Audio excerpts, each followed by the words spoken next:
Yo guys, what is good? Welcome back on the Uncle Sharma channel. How you guys doing? Apologies once again for missing the post-match live reaction of Inter 1, Empoli nil. Well, the other way around, Empoli nil, Inter 1. Some of you may know I'm going through a bit of a change at the moment in my life after getting married. And you can see, different room. I've changed. I'm in a smaller room. I've been downgraded, or actually kind of upgraded. I've got my own little room now. This is where I'll be working from and making videos from. So yeah, gonna be finally. I know you guys have been dissing me for years. Oh, you don't have no Inter stuff in the background. Put some more Inter stuff. So this room, I can actually do things to it because I always knew that I can't make any permanent changes to that bedroom because it was gonna become a shared space.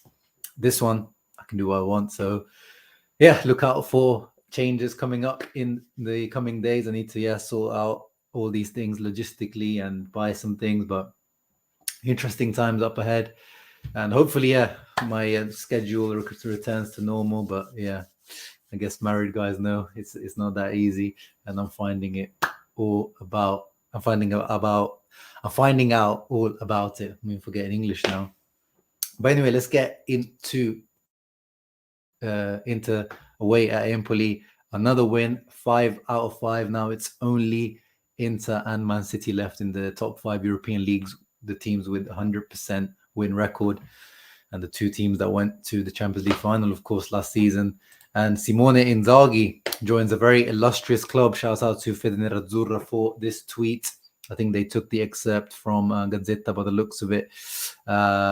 He joins Antonio Conte, Mancini, Helenio Herrera as the coaches who had 5 straight victories at the beginning of the season.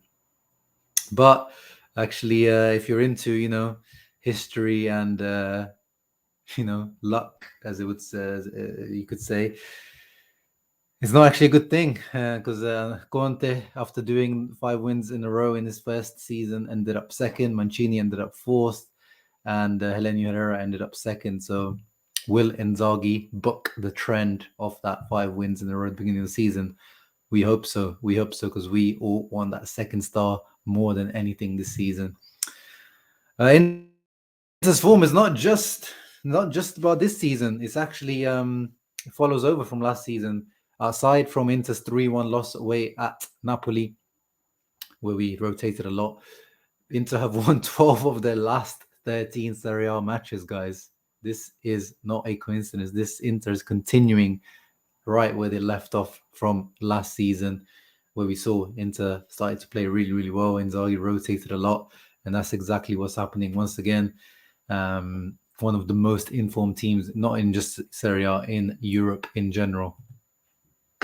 And where to start in terms of analyzing the game? Federico Dimarco. He is one of the leaders of this team. Of course, born Interista, true Interista, looking to renew his contract, as he said himself after the game. He says there should be no issues. I want to renew the contract. I have no problems. Marotta also said they will have talks in the coming weeks, months with Dimarco to improve his contract. As of course, his salary needs to be bumped up. And of course, the length of his contract needs to be improved. But look at this. We know he has one of the best left foots in the league. The technique on this is amazing because the ball is coming to him, is spinning. You can even see that the ball is a bit blurry because it's spinning. So it's already coming to him, spinning, and he manages to hit it first time, so clean. And it goes really where no keeper in the world can stop it. Like, look at that placement. He could not have placed that any better. Maybe, if you're going to be picky, if you want to be picture perfect, just a few inches up, but that is unreal. That is unreal. We know he has that capability. We've seen some goals like this from him at Parma, Hellas Verona when he was out there on loan. He scored a few goals for Inter. Actually, he likes playing against Empoli, scoring against Empoli. He scored in Inzaghi's first season against Empoli as well. And we know he's got this in locker. So yeah, 2 or 3 of these bangers a season from Dimarco, and he really saved us the other day because aside from this, yes, Inter created more than 2 xG, but actually there's no real chance that I'm like, oh man, we really effed up on that one. We accumulated lots of shots and lots of XG because of the shots, but actually in this game, it really needed something special. It was not an easy game. Empoli, as we said in the preview, made life difficult. Change of coach after their losses. They continued to lose, but this time around, they were a lot more organized. They were a lot more solid, harder to break down. And, they even could have nicked a draw. So I think this game last season, we probably would have ended with a draw, with a 0-0 draw, because last season we had too many problems converting chances, or even, we might have even lost it on a counter attack or something stupid like we did that Spezia game last season, remember? And another reason why we didn't lose this or draw this was because of Jan Sommer. Up until this stage last season, when we still had Handanovic in goal, this might have been a goal in my opinion, because Ranocchia, the midfielder on loan from Juventus, placed that again similarly to Dimarco. I mean, he can't place that much better because it is in swinging. Of course, the curl is going to come back towards Sommer, which slightly helps him, but Ranocchia himself couldn't have done much more than that. But Sommer made that look easy.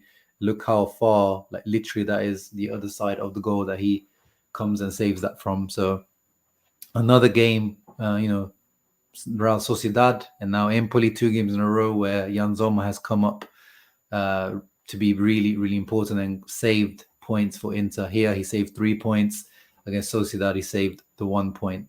Amazing stuff from Jan Sommer, who has not been tested that much, but now we've seen against Sociedad and now just a couple of times against Empoli that this guy, when he's been called upon, he's been there, ready, present. Inter, of course, we were dominating the ball, dominating possession. This is what I like with this Inter team. We're able to do both things in these games against the minnows. We're gonna have to have 50+% possession. It's just how it is, because these teams, they can't really keep possession and they also want to attack you on the counter attack. So this is where Inter need to impose themselves, dominate the game, and these are the types of average positions we'll see in these types of games. It almost looks like Inter playing, a 4 at the back formation that you see Bastoni basically playing as a left back, Darmian playing as a right back, and Dimarco's a midfielder. He's not even part of the back, the defense in terms of average positions. Almost like was it 4-5-1, 4-3-2-1? Like, yeah, that's what happens when Inter dominate the possession. And the one position that really stood out to me was Frattesi, number 16. You can see they're almost playing as an auxiliary striker. Look at the heat map as well. I mean, he covered mostly the right wing position by the looks of it, and even look how much activity he had in the box. I think he had 5 or 6 shots in this game. He is almost like having an extra striker when he's on the pitch. Still have question marks whether Frattesi and Barella, I think they will need some time to gel if they ever play together, because I keep seeing they both love that position, the right centre mid, and picking up that same area that Barella likes to pick up. You see that Frattesi. So I think if they ever do play together, I think it will be Barella who plays on the left-hand side. But let's see. Frattesi talked about it, that he has never played on the left-hand side, but he doesn't see an issue if he has to play there. And the other guy I want to shout out, of course, is Hakan, who probably is my man of the match. Not too many other candidates. It was one of those games where everyone did okay. There was no real standouts, but Hakan, just in terms of amount of activity he had, like that heat map right there, that is a Marcelo Brozovic heat map. We used to see these types of heat maps with Brozovic covering almost every blade of the grass, involved everywhere. 131 touches, guys. 100 passes completed, 92%, 5 key passes, 3 out of 7 crosses, 12 out of 15 long balls, even had a couple of shots, lots of ground duels, won half of his aerial duels. Complete performance by Hakan. All he was missing was a goal or an assist. He really is stepping up to the mark, and showing, against Sociedad, obviously we missed him. I still don't think we would have been much better in terms of result. I still think we would have struggled against Sociedad. But yeah, he's definitely a big step up compared to Asllani right now. And you see the pass map here. You see the centrality of Hakan. He is literally the heartbeat of this team. especially against Empoli, everything is coming through him. He's the centerpiece. He is the metronome. He is the brain of this team at the moment. He really has stepped up in that regista position as time goes on. But yeah, that was my thoughts. Yeah, as I said, Hakan probably man the match. Pavard continues to impress. 2 starts now, 2 good games in my opinion. Fratesi was okay in terms of his performance, nothing outstanding, but you see the potential in terms of his goal-scoring ability, runs. Mkhitaryan continues in his way, but Arnautovic is the big negative, as Inzaghi himself said. He's going to be out at least until November, probably late November.